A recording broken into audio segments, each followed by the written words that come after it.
आइए स्टूडेंट, आज हम शुरू करते हैं यूनिट 1 का उद्देश्य हिस्ट्री मेजर वैज्ञानिक क्रांति के आगे का विषय जानते हैं। इसकी जो पूरी कहानी है, इस पूरी इकाई में हम वैज्ञानिक क्रांति और उसके दृष्टिकोण और कार्य में आए कई बदलावों के बारे में बात करेंगे। इसमें हम आधुनिक मध्यकालीन युग के बदलाव के दौरान हुई परिवर्तनों को समझेंगे। इसकी प्रभावशाली प्रगति के बारे में चर्चा करेंगे। इसकी प्रभावशाली प्रकृति के साथ साथ पश्चिमी दुनिया में विज्ञान, प्रौद्योगिकी और समाज की जटिलताओं में जो संबंध जाग रहे थे, उसकी आधुनिकताओं में जो शुरुआत हो रही थी, उस चीज़ के बारे में जानेंगे। तो इसकी शुरुआत करते हैं परिचय से। वैज्ञानिक क्रांति और प्रबोधन इतिहास के दो महत्वपूर्ण कालखंडों में से एक थे, जिन्हें दुनिया में बहुत सारे बदलाव लाए। जैसे वैज्ञानिक क्रांति का इससे पहले मैंने बताया कि वैज्ञानिक क्रांति उस समय की व्यवस्था थी जिस समय चर्च का अधिकार यूरोप में बहुत अधिक तौर पर था।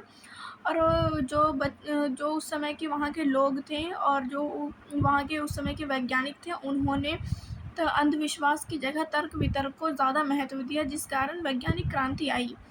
उसके साथ ही प्रबोधन और वैज्ञानिक क्रांति दोनों को एक महत्वपूर्ण कालखंड माना गया है। वैज्ञानिक क्रांति उस समय अवधि को इंगित करती है जब भौतिक, खगोलशास्त्री, जीव विज्ञान, मानव शरीर रचना, रसायन विज्ञान एवं अन्य क्षेत्रों में हुई प्रगति को पुराने सिद्धांतों को आविष्कार कर दिया। वैज्ञानिक क्रांति जो है वो समय था जब रसायन विज्ञान, भौतिक विज्ञान, गणित, खगोलशास्त्र के क्षेत्र में नई खोजें हुई। इसकी जो शुरुआत है वो यूरोप में पुनर्जागरण के काल के अंत के रूप में देखा जाता है।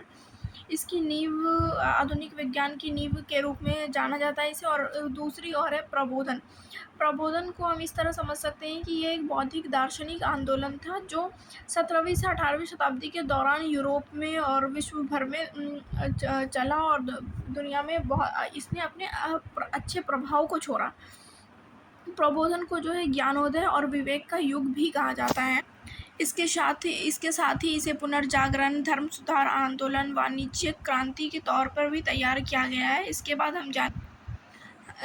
बाद रेने दकार्ते जो एक वैज्ञानिक थे, ऐसा माना जाता है कि इसकी शुरुआत यानी वैज्ञानिक क्रांति की, ज्ञानोदय प्रबोधन की शुरुआत जो है वो रेने दकार्ते के समय के उसने जो किताब प्रकाशित की थी उस समय के रूप में माना जाता है। उसी के अलावा आइजैक न्यूटन के जो प्रिंसिपिया मैथमेटिका थी, उसके आसपास का हवाला भी देते हैं कुछ लोग। तो वैज्ञानिक क्रांति और प्रबोधन, इन दोनों में जो मुख्य अंतर है वो ये है कि वैज्ञानिक क्रांति जो है रसायन विज्ञान, भौतिकी, जीव विज्ञान, इन सब के अध्ययनों पर आधारित था, किंतु प्रबोधन जो है वो कारण, अधिकार और वैधता की अवधारणा पर आधारित था। वैज्ञानिक क्रांति वह समय था जब क्षेत्रीय विज्ञान में नई नई खोजें हो रही थी। प्रबोधन एक बौद्धिक दार्शनिक आंदोलन बना हुआ था। समाज में कारण और तर्क संगतता को अत्यधिक महत्व दिया जा रहा। वैज्ञानिक क्रांति के जो कुछ कारण हैं, उन कारणों में पुनर्जागरण ने वैज्ञानिक क्रांति के लिए महत्वपूर्ण भूमिका निभाई है। पुनर्जागरण जो रेनेसांस का युग था उसे कहा जाता है। पुनर्जागरण को प्राचीन शिक्षा, मानवतावादी, व्यक्तिगत पूछताछ और निरंतर सोच के लिए एक पुनर्जीवित काल के रूप में चिन्हित किया गया है। इसे जो है 15वीं शताब्दी के बीच मुद्रण प्रेस के आविष्कार ने ज्ञान का प्रसार सुगम बनाया एवं पुस्तकों और अधिक लोगों तक पहुंचाने का विचार व्यक्त किया एवं साझाकरण भी किया। इसमें बौद्धिक विनिमयों को बढ़ावा मिला। प्रबोधन की जो कुछ विशेषताएं हैं, जो जिसे हम ज्ञानोदय भी कहते हैं, ज्ञानोदय का आर्थिक शब्द का जो आर्थिक शाब्दिक रूप है, उसमें हम उसे कहते हैं कि अंधकार के रूप में प्रकाश को आने देना। परंतु कांट के अनुसार इसका अर्थ एक आरोपित संरक्षण के मुक्ति के रूप में देखा गया। कांट जो एक है वैज्ञानिक है या फिर एक इतिहासकार है जिन्होंने कहा है कि प्रबोधन को हम इस तरह देखते हैं जैसे वो एक आरोपित संरक्षण को मुक्ति दे रहा हो।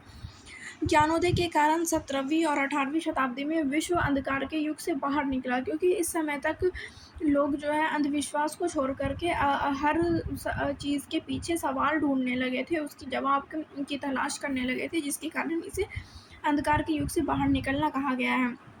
इसकी जो नवीन अवधारणा है उसमें पहला है प्रगति की धारणा एवं विचार।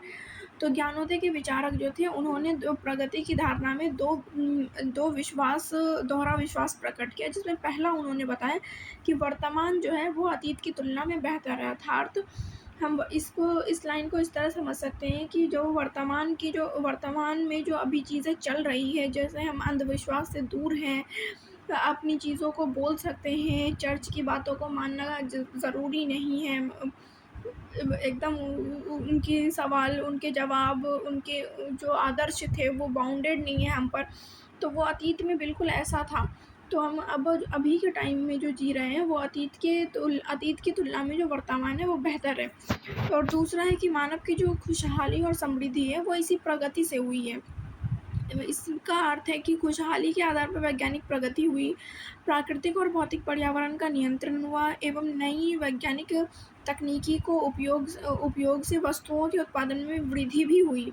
तो ज्ञानोदय के जो विचारक हैं वो युद्ध और धर्म को प्रगति की दो मुख्य बाधाएं मानते हैं, और उनका मानना है कि जब ये दोनों बाधाएं हट जाएगी समाज से, ये दोनों बाधाएं समाज से हट जाएगी तो समाज बिल्कुल विश्व पहले जैसा बेहतर हो जाएगा, एकदम शांति में जीने वाला क्षेत्र हो जाएगा। और इसका दूसरा ये है विज्ञान एवं धर्म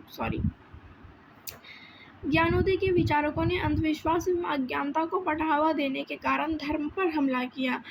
उनका मानना था कि धर्म जो है वो लोगों की समझ को विकसित नहीं होने दे रहा है, वो सबकी समझ को बिल्कुल बंद करके रखा हुआ है। इसलिए उन्होंने धर्म पर पहले हमला किया, क्योंकि धर्म जो है वो चर्च लोगों से जुड़ा हुआ था, पोप से जुड़ा हुआ था। इसलिए चर्च ने, यानी कि पोप जो थे, जो चर्च में रहने वाले, वो काम करने वाले जो व्यक्ति होते, जो जिसे हम फादर भी कहते हैं, उन्हें पोप भी कहते हैं। तो वो कोपरनिकस के वैज्ञानिक सिद्धांत के प्रति जब शत्रुपूर्ण रवैया अपना रहे थे, तो विचारकों ने इस अवधारणा को और मजबूती से पकड़ लिया। मतलब उन्हें लगा कि जब तो पोप इस अवधारणा का बिल्कुल विरोध कर रहे हैं, तो इसमें कहीं ना कहीं सच्चाई ही होगी, तभी ये इतना ज़्यादा विरोध कर रहे हैं। इसके अंतर्गत धर्म, रीति रिवाज, अनुष्ठानों एवं प्राकृतिक तत्वों का विरोध किया गया, मनुष्य की समानताओं एवं सहिष्णुताओं को बढ़ावा दिया गया। इसके बाद अब ये मनुष्य और समाज, उनका विश्वास था कि मानव शांति, स्वतंत्रता और प्रचुरता में परिपूर्णता नए विचारों एवं समाज में व्यक्त अंधविश्वासों और असमानताओं को समाप्त कर नए सामाजिक जीवन की रचना करेगा। मतलब मनुष्य और समाज के अंदर हम ये समझ सकते हैं कि उस समय के व्यक्तियों का ये मानना था, उस समय के विचारकों का ये मानना था कि ये अंधविश्वास को समाप्त करके समाज के प्रत्येक वर्गों के बीच समानताओं को उत्पन्न करेगा। प्रत्येक वर्ग एक दूसरे को समान समझ करके उस तरह अपना जीवन व्यतीत करेंगे।